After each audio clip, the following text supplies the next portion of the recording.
Coreia, um país de mais de 5.000 anos de história. Os antepassados dos coreanos modernos fundaram uma civilização no extremo da Ásia, na Península da Coreia.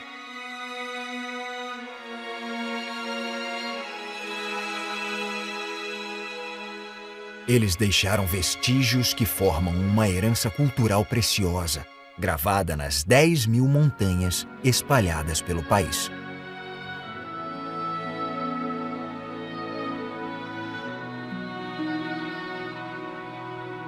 As próprias montanhas eram fortalezas que protegiam esses artefatos.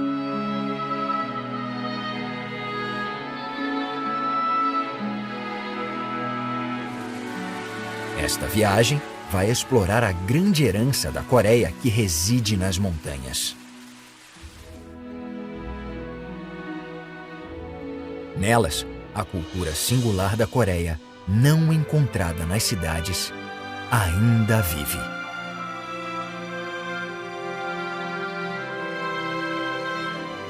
O espírito que gerou a Coreia moderna está profundamente ligado às montanhas.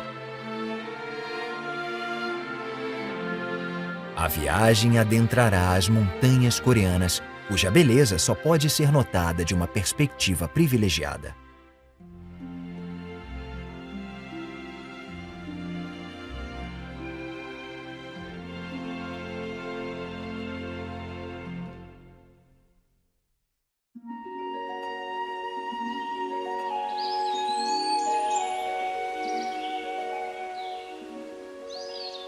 Um córrego estreito começou a fluir muito tempo atrás e gradualmente se tornou maior.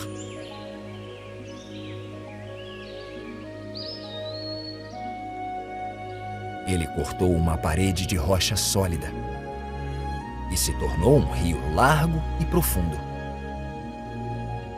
Desde tempos antigos, os poetas buscam inspiração neste lugar.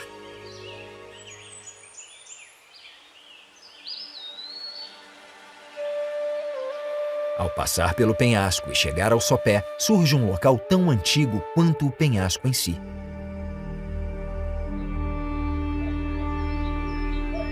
Aqui há pedras congregadas em grupos. São tumbas chamadas dolmens, construídas na Idade do Bronze há 2.700 anos. Dolmens são relíquias do homem pré-histórico, que adorava monumentos megalíticos. Os antigos construíam tumbas para os chefes de suas tribos.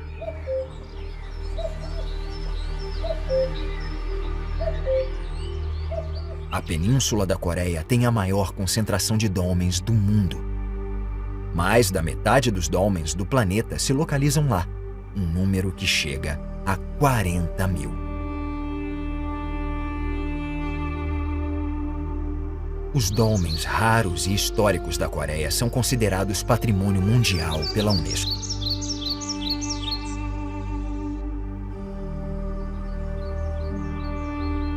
Em Hwasun fica o dolmen chamado Rocha Pingmé, de 200 toneladas.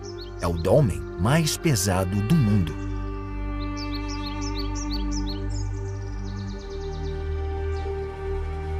Na base da montanha, a pedreira que produziu os dolmens permanece intacta. Ela é um recurso essencial para pesquisar a criação deles. Os dolmens variam de tamanho e formato, mas neste lugar percebe-se um aspecto em comum: o fato de que quase todos estão em regiões montanhosas.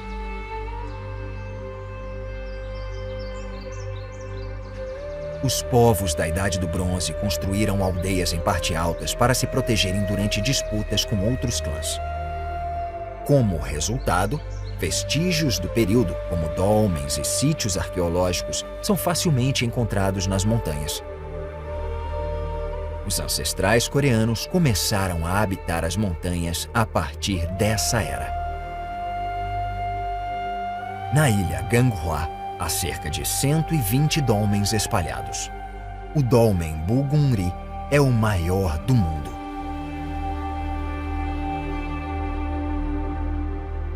Provavelmente, muitas pessoas foram necessárias para erguer uma estrutura dessas.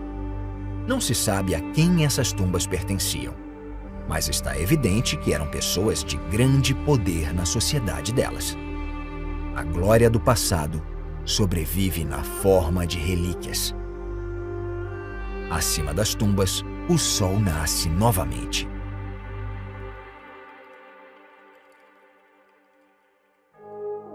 A 15 quilômetros do dolmen fica a montanha mais alta de Ganghwa, Mani. O Monte Mani é uma das montanhas sagradas da Coreia. Aqui também se pode ver um tesouro antigo. A cordilheira da Montanha Mani é muito extensa.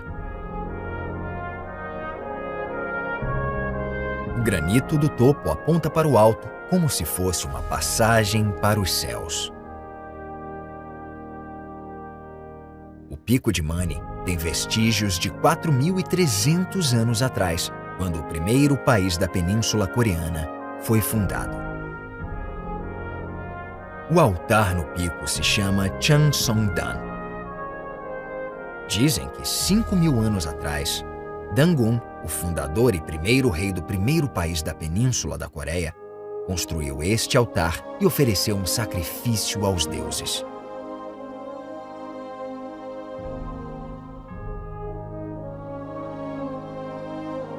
Changsongdan foi feito com as rochas encontradas na montanha.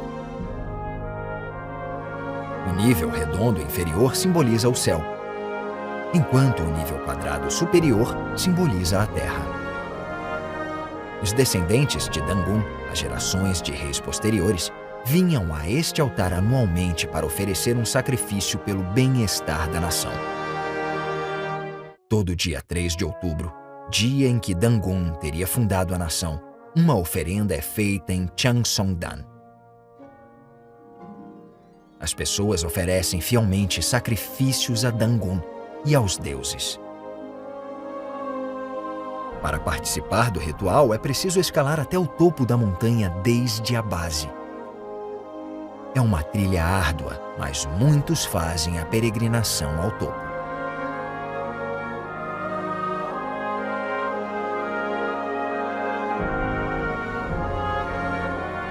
Em contraste ao céu azul, a dança tradicional dos anjos no altar traz beleza ao ritual.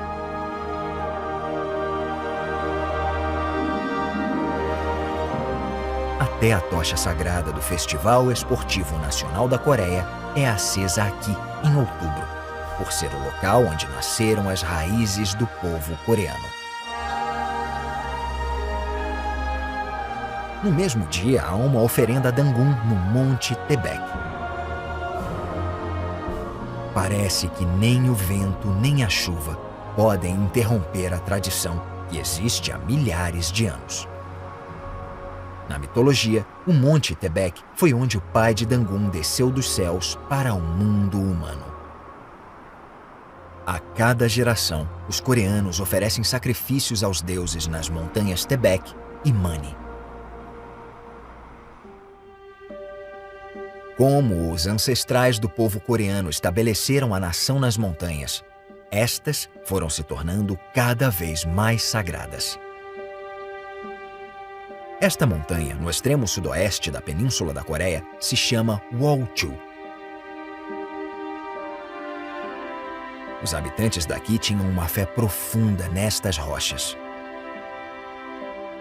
Eles acreditavam que as pedras continham um poder espiritual e as chamavam de milagres ou pedras Yongan. Como resultado, o condado foi batizado Yongan.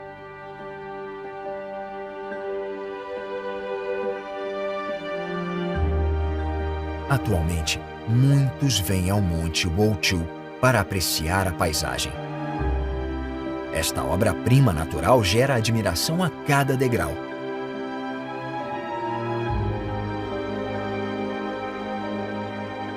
Mas ainda há aqueles que acreditam no poder divino da montanha e realizam retiros espirituais.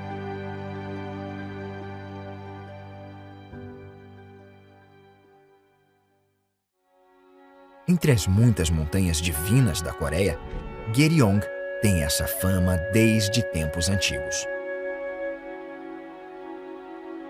A filosofia oriental do Feng Shui considera Geryong um bom lugar para construir a sede do governo. Muitas pessoas recarregam o corpo e a mente com a energia positiva de Geryong. A arte marcial própria da Coreia, Gicheonmun, foi criada no Monte Geryong. Desde a época de Dangun, o estilo é difundido pelas montanhas e transmitido até os dias de hoje como uma atividade tradicional. Os movimentos são fluidos, como a água e o vento, ágeis como pássaros. A arte marcial, realizada à beira do penhasco perante a paisagem de Geryong, parece uma linda dança. O princípio que a guia é a união entre homem e natureza. A Montanha Divina oferece um treino espiritual aos praticantes. No coração das pessoas, ela se tornou um lugar ainda mais espiritual.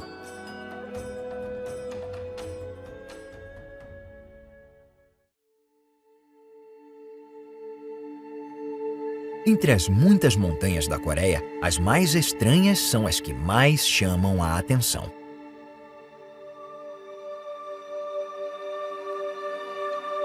O que poderiam ser estas orelhas no meio das nuvens? É o Monte Mai, que significa montanha que parece orelhas de cavalo.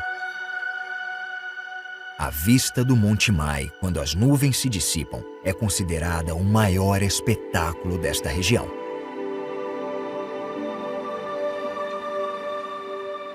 Mai tem 2 picos, compostos de 2 rochas gigantescas. Seus nomes são formados pelas palavras Am e Su, que significam fêmea e macho. Então, o pico a leste se chama Sutmai e o pico a oeste, Anmai. A face sul de Mai apresenta cavidades como se tivesse sido bombardeada.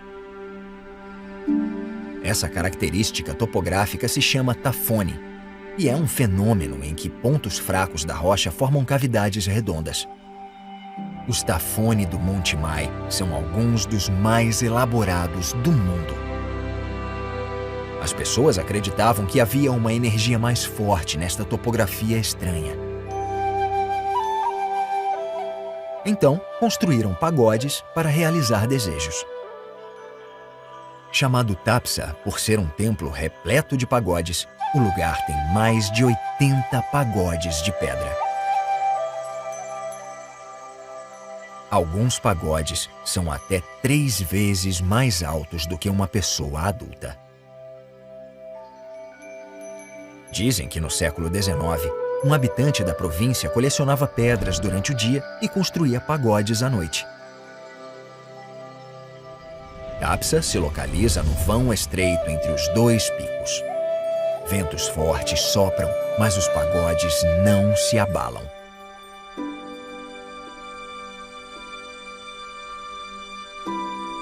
É verdadeiramente uma paisagem misteriosa, criada pelo homem e pela montanha. Acredita-se que a energia forte do local dá sorte. A cada ano, cerca de 1 milhão de visitantes fazem pedidos nele.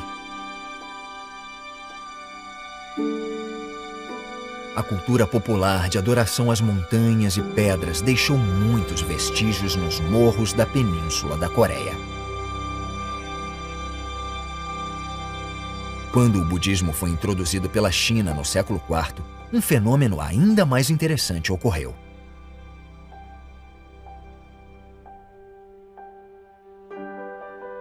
Em Gyeongju, no sudeste da Península da Coreia, pode-se ver esses vestígios.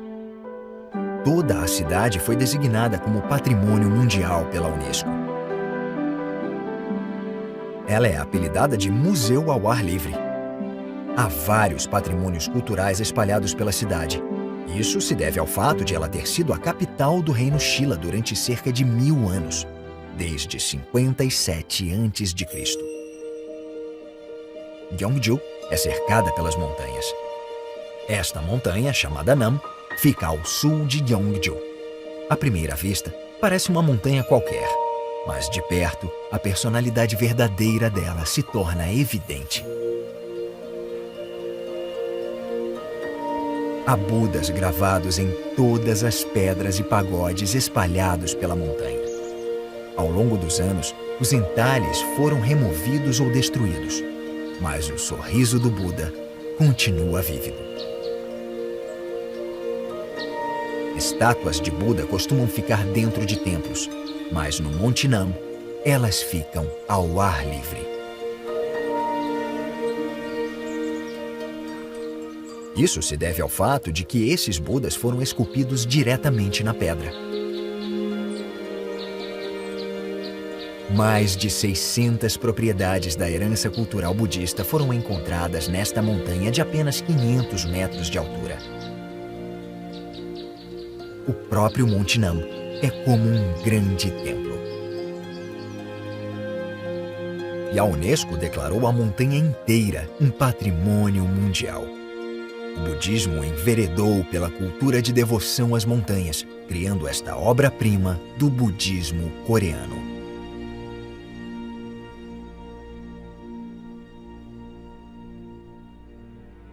Enquanto isso, ao leste de Gyeongju, o Monte Toham é voltado para o mar. Toham é a montanha mais alta de Gyeongju. Na sua encosta fica o templo mais conhecido da Coreia, o Bulguksa. Graças ao Bulguksa, o Monte Toham é considerado terra sagrada desde a antiguidade. Dizem que, no passado, as pessoas tiravam os sapatos no sopé da montanha antes de subi-la.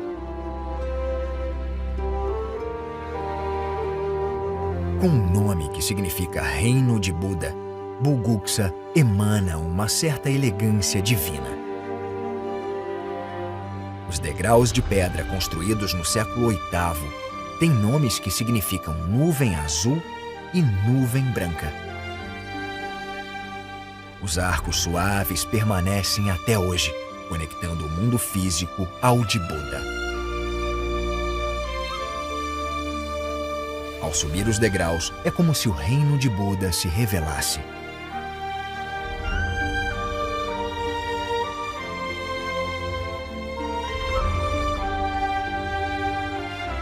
Cada área de Bulguksa simboliza um mundo diferente. A área mais larga do templo, no centro, representa a descida do reino de Buda à Terra.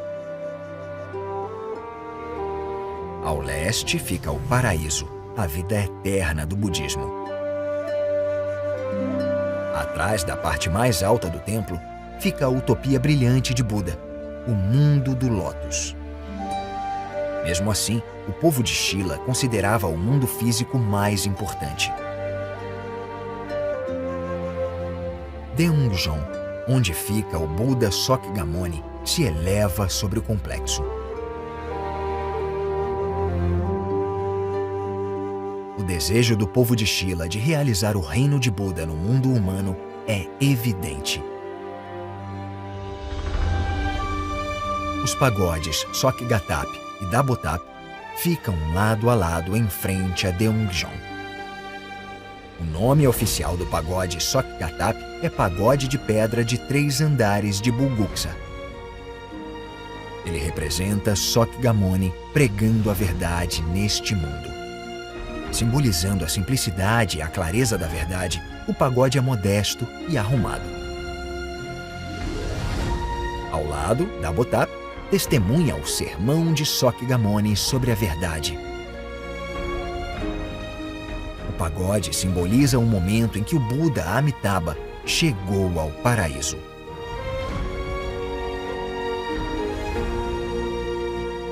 Esses pagodes singulares são obras-primas da antiga arte budista. Bulguksa, que representa o reino de Buda na Terra, foi o primeiro patrimônio mundial Unesco da Coreia. E a montanha sagrada Toham, em Gyeongju, é preservada. Assim, a cultura do budismo coreano se desenvolveu nas montanhas. Templos surgiram por todo lado em desfiladeiros e picos. E até à beira de penhascos. Até hoje, quando os coreanos pensam em templos budistas, eles pensam nas montanhas. Este é o Vale Cheongbuk-dong, no Monte Sorak, um dos 3 vales mais famosos da Coreia. Cheongbuk significa 1000 estátuas de Buda, pois os penhascos no entorno do vale parecem Buda.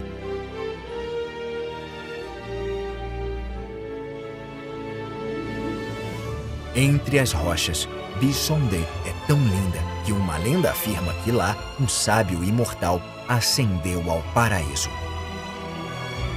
Desde tempos antigos, muitos poetas buscam inspiração nesta paisagem. Ao lado de Bisonde, pode-se ver Gungang. É uma pequena caverna onde mal cabem 7 pessoas deitadas. Diz a lenda que 1400 anos atrás, o famoso monge Won-hyo meditou nela. Até hoje, muitos enfrentam a trilha sinuosa para fazer pedidos. A cultura de fazer pedidos em templos nas montanhas se mantém até hoje. No outono, multidões encaram a jornada até Gwangbong, no Monte Palgong.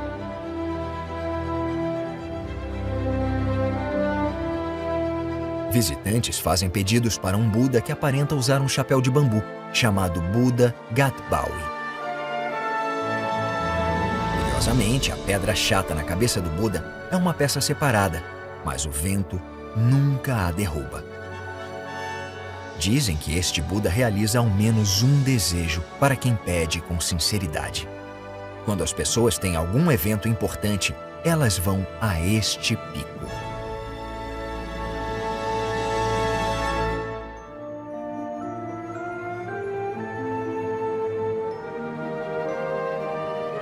Até o Monte Jiri, uma das 3 montanhas mais famosas da Coreia, tem templos budistas. O som imponente ecoando pelos morros vem do templo Hwaunsa.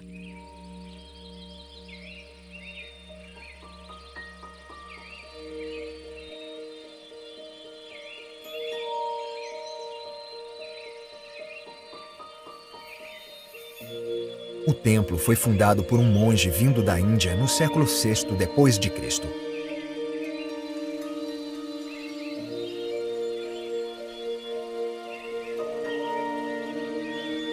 Com uma longa história, vem uma rica herança cultural.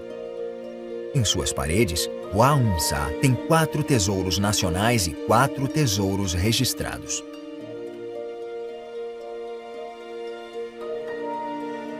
Entre eles, Gakwanjong, o maior altar budista da Coreia. Desde que foi construído no século XVII, ele passou por várias reformas.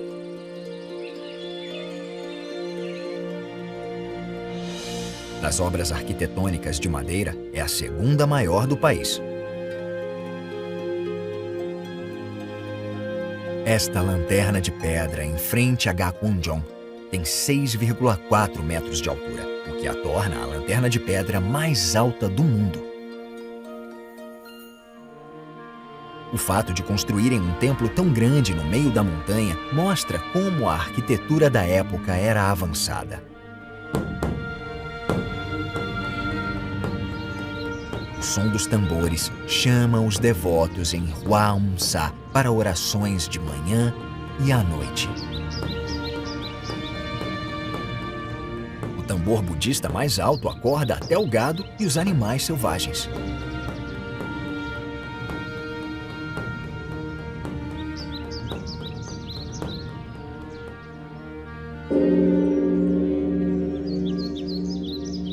Por fim, o sino toca para abençoar todos os seres vivos por perto. Assim, a herança cultural física e a intangível de Hwaun Sa é transmitida até hoje.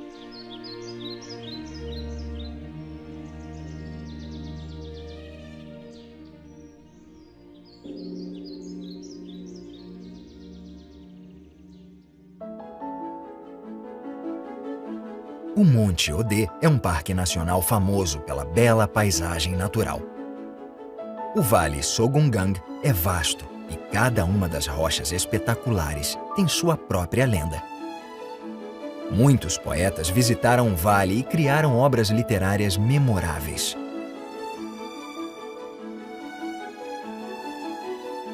A trilha de 21 quilômetros do Vale Sogungang até o templo Wojongsa, ao sul de Odê, é o maior caminho cênico da Coreia.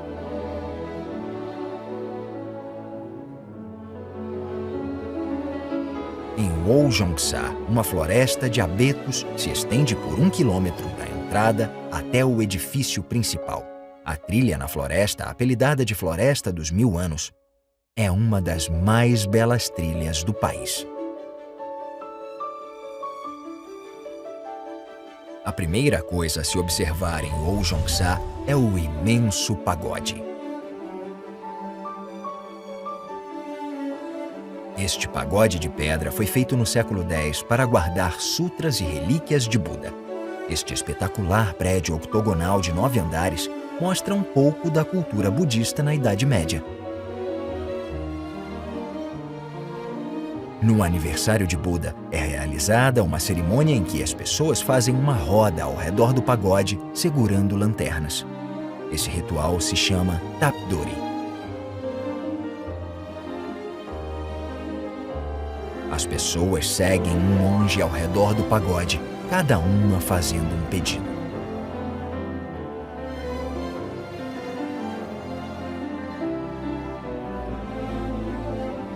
O Tapdori é uma tradição popular da Coreia e continua até hoje em templos por todo o país. Há outra herança cultural preciosa em Wojongsa. A 4 quilômetros de distância fica um prédio chamado Arquivo Histórico Nacional de Odê, ou Sago, onde estão as crônicas da dinastia Joseon. Wojongsa foi encarregado de proteger o Sago de Odê.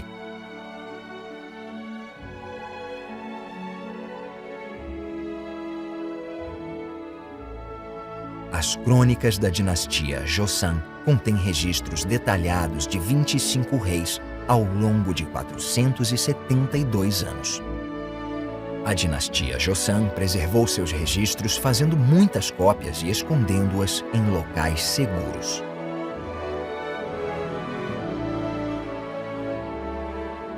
O Sago de Odê, oculto na montanha, contém uma das cópias.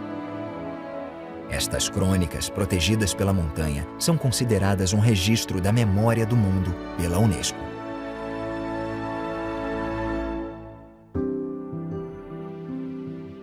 Além do budismo, outra religião que se fincou nas montanhas foi o confucionismo. Estudiosos de Confúcio consideravam as montanhas sagradas e divinas.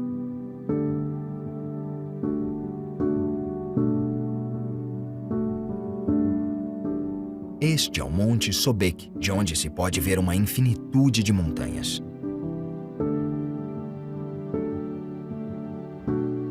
Ao descer pela encosta suave, pode-se ver a Academia Confucionista Sosu. Era uma escola particular que ensinava o confucionismo na região. Fundada em 1543, foi a primeira academia confucionista da Coreia.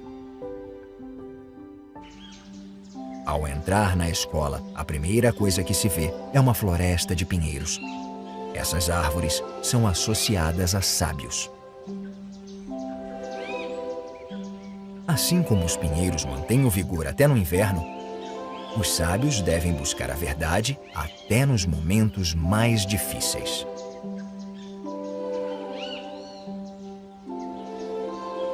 Durante 500 anos, desde o fim do século XIV, a dinastia Joseon adotou o confucionismo como filosofia de governo e selecionava funcionários públicos com provas confucionistas. Para ser aprovado, um homem de classe alta precisava estudar a vida inteira.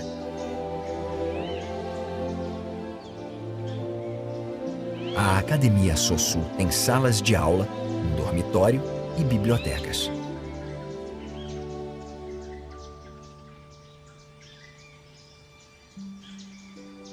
Um dos pavilhões no observatório dá vista para Sobek. Era um lugar para se escrever poesia e fazer debates. Havia um vilarejo para os estudiosos ao redor da escola. O local, antes agitado, é usado para vivenciar e transmitir as antigas tradições confucionistas.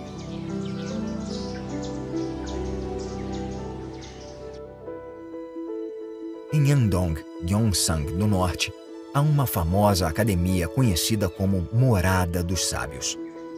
Na Academia Confucionista Dosan, Wege Irhuang passou a velhice ensinando seus discípulos. Irhuang foi um grande acadêmico que fundou uma corrente da filosofia confucionista na Coreia no século XVI.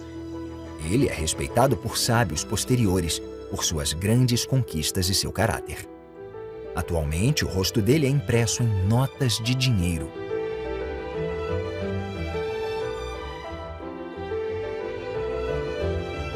As pessoas visitam o lugar onde ele estudou e refazem seus passos.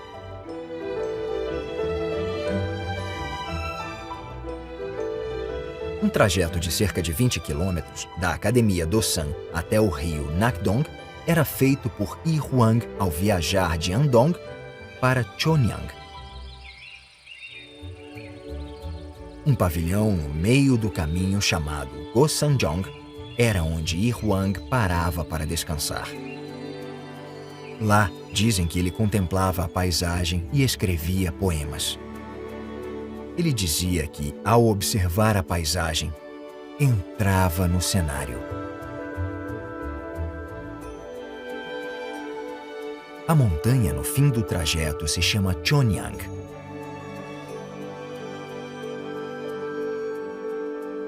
Irhuang amava tanto Chonyang que a chamava de Minha Montanha.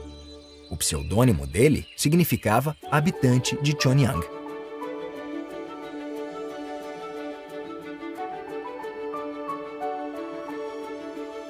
Em Chonyang, Jongsa, numa casa pequena e modesta, ele lia seus livros. Irhuang via os picos cobertos pelas nuvens e dizia que Chonyang era uma montanha sagrada, de energia límpida.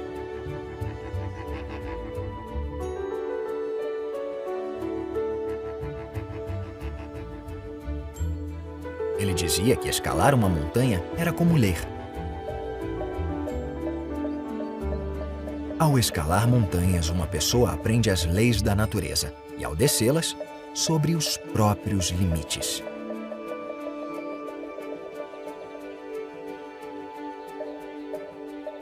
Mais tarde, Chonyang se tornou um santuário para discípulos do confucionismo. Vários admiradores de Irhuang visitaram Chonyang e quase 1000 obras foram produzidas. Foi assim que a tradição de visitar montanhas, adotada pelos estudiosos do confucionismo, se desenvolveu aos poucos.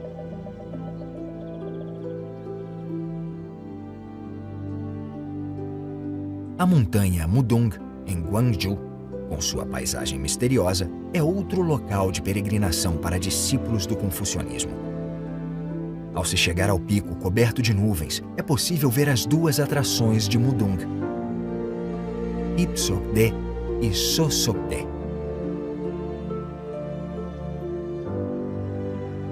Estes pilares de pedra que se estendem em direção ao céu foram criados por erupções vulcânicas há 9.000 anos. Estas estruturas majestosas se assemelham a pilares de santuários antigos.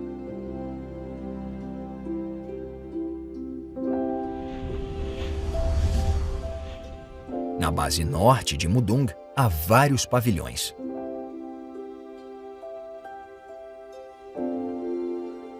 Neste local, com seu panorama magnífico, estudiosos da dinastia Joseon construíram pavilhões e escreveram poemas. Os poetas cantavam odes à natureza e à vista incomparável de Mudung.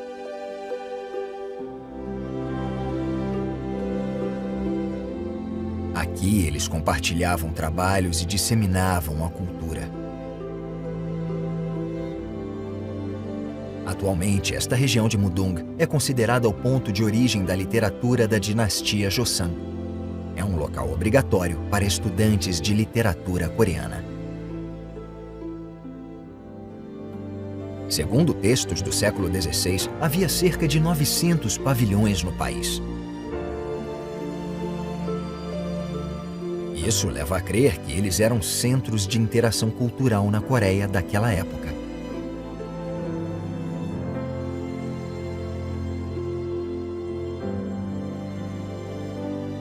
As montanhas da Coreia acolheram diversas culturas e deram vida a novas. Uma dessas novas culturas é o Pansori. O Pansori surgiu 300 anos atrás e agora é o estilo musical folclórico mais conhecido da Coreia. Muitos artistas ilustres do estilo surgiram ao sopé do Monte Giri. O criador e muitos dos cantores famosos de Dongpyeongje Pansori, o maior subgênero do estilo, nasceram e cresceram aqui. As cachoeiras de Guryong, no Monte Giri, é o local onde os cantores aprimoravam a técnica para se tornarem famosos. Eles iam às cachoeiras no verão, quando as águas corriam furiosamente. Ao sopé, eles cantavam durante dias, competindo com o barulho das águas.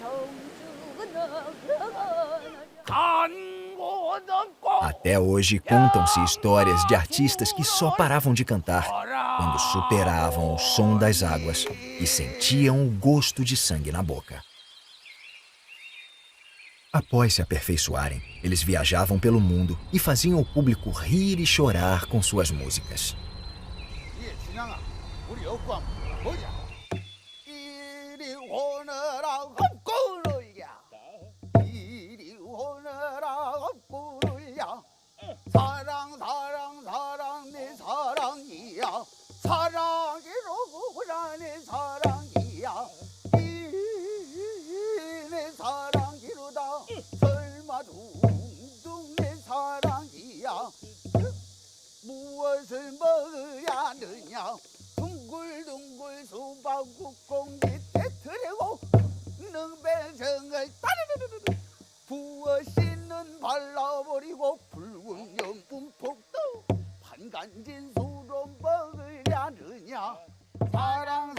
Essa história de amor ultrapassa classes sociais e satiriza os absurdos da sociedade.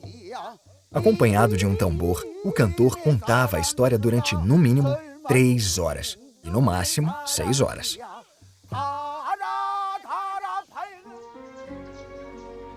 Hoje, a base do Monte Giri é o local de nascimento da música tradicional coreana. É onde a história da música coreana é celebrada e onde jovens músicos são formados. As montanhas que colaboraram com o nascimento da cultura coreana também protegeram seus habitantes em momentos de perigo. As montanhas coreanas têm cerca de 2.000 fortalezas de vários tamanhos. Não se sabe o nome nem a idade de muitas delas. A fortaleza que cerca este pico é a Gosuseong. Atrás dela fica a montanha e, na frente, o rio. A localização estratégica ajudou na defesa contra tropas inimigas. As muralhas se estendem por 1,5 km e foram construídas no século V. A fortaleza foi construída num plano superior para a defesa contra os inimigos. Esta é a montanha mais adorada da Coreia, Sorak. Muitos vêm aqui admirar a magnitude e a beleza da montanha. Mas, apesar de o local ser espetacular, é muito difícil de escalar. É uma das trilhas mais difíceis do país. Atualmente, é possível chegar ao topo com facilidade com um teleférico, mas no passado, Sorak era uma fortaleza natural.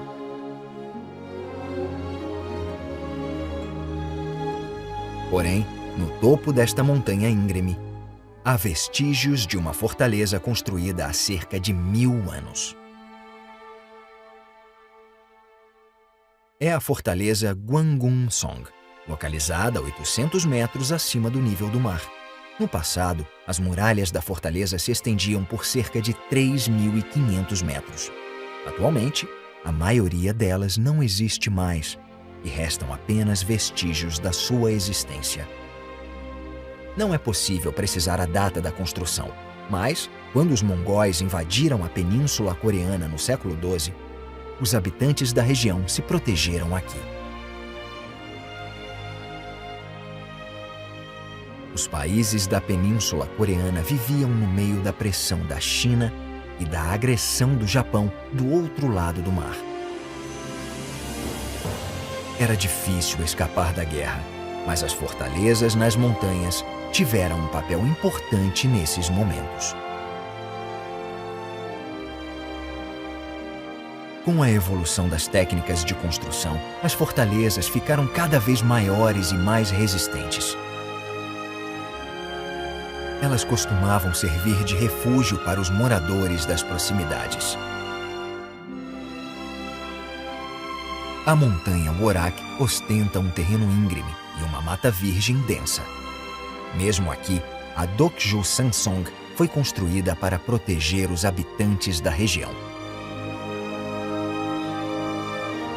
A Dokju Sansong é uma estrutura única com muralhas de 15 quilômetros de circunferência e 4 camadas.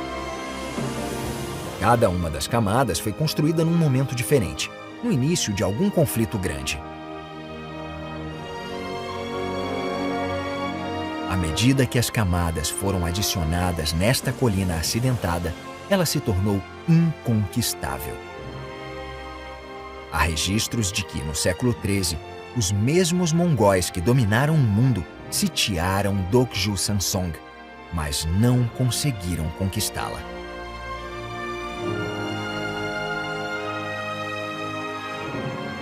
Dokju Sansong, a colaboração entre homem e montanha, protegeu o povo da guerra ao longo da história.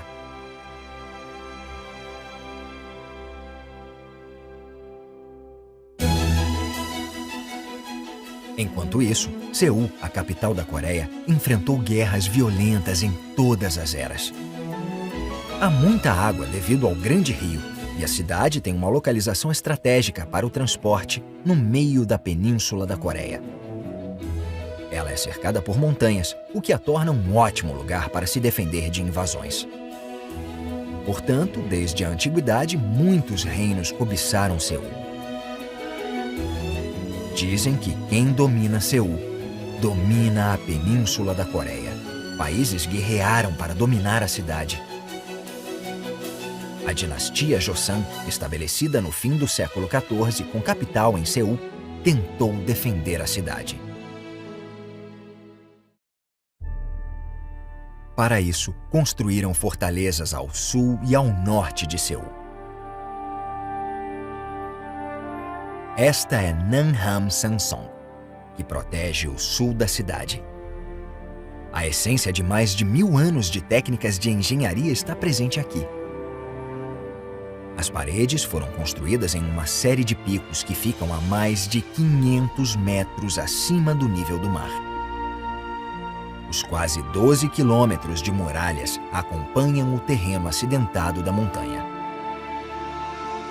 Ao olhar da fortaleza para baixo, é possível ver a cidade de Seul e seus arredores.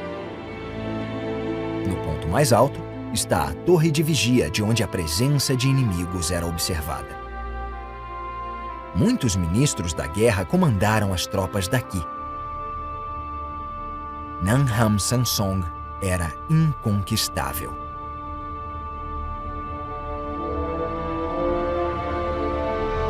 Por outro lado, o terreno dentro das muralhas era plano.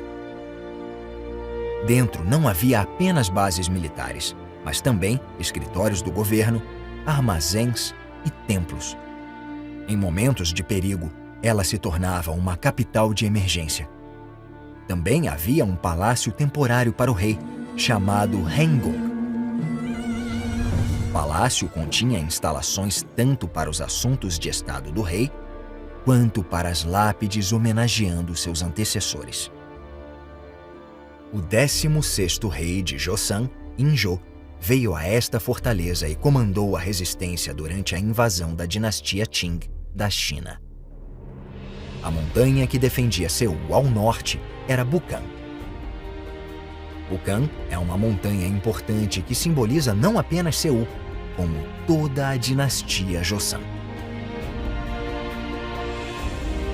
Dizem que o primeiro rei de Joseon, Taejo, subiu o Baekdu, o pico de Bukhan, e planejou a criação da dinastia Joseon. A fortaleza Bukhan Samsong, da primeira metade do século XVIII, foi construída com o intuito de suportar tiros de canhão. Cada uma destas pedras gigantescas pesa de 400 a 800 quilos. O povo da época sabia que uma estrutura feita pelo homem não podia se comparar a uma obra do Criador. Então, a fortaleza liga o terreno acidentado com muralhas.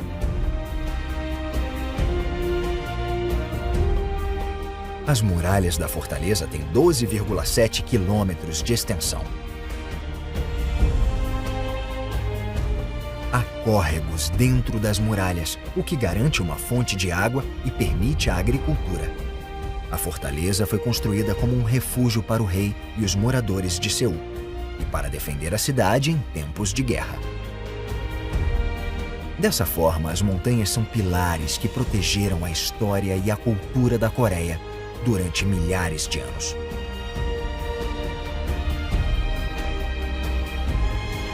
Historiadores coreanos acreditam que, se não fossem as montanhas, o povo e as dinastias da Coreia, inclusive sua cultura incrível, não teriam sobrevivido.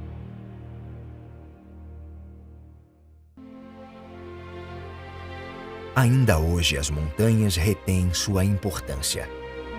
1 em cada 3 coreanos escala montanhas ao menos uma vez por mês. Nos últimos 10 anos, trilhas nas montanhas se tornaram o maior passatempo dos coreanos. Esta é Bisu, onde as azaleias estão florescendo. O pico está repleto de visitantes para ver as flores cor-de-rosa. A vista do templo Daegyeongsa, construído no século IX, e do pagode de pedra de 3 andares à beira da colina, atrai inúmeros visitantes. Até mesmo o Nodoujide, que deve ser visto à distância, é uma das atrações de Bisu. Muitos visitam o local no outono para ver o esplendor da montanha e da folhagem. A Mata de Nejang é uma das mais belas da Coreia.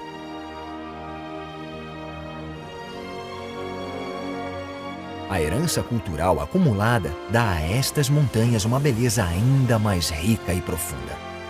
As pessoas mergulham na sua paisagem pitoresca.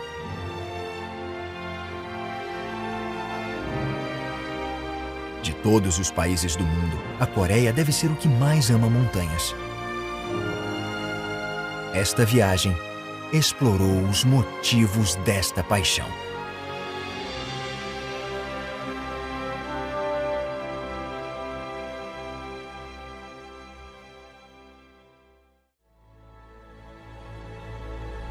Durante milhares de anos, as montanhas protegeram a Coreia. Elas são tesouros sagrados que ligam a terra ao céu, além de recipientes para o nascimento de várias culturas. tem sido um grande palco para a história do povo coreano. Os coreanos de hoje veem a mesma paisagem que os ancestrais deles viam e dão continuidade às tradições transmitidas há várias gerações.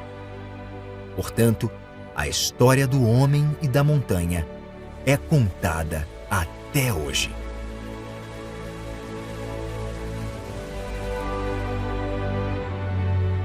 As montanhas da Coreia foram companheiras do povo e continuarão ao seu lado como uma herança preciosa para as próximas gerações.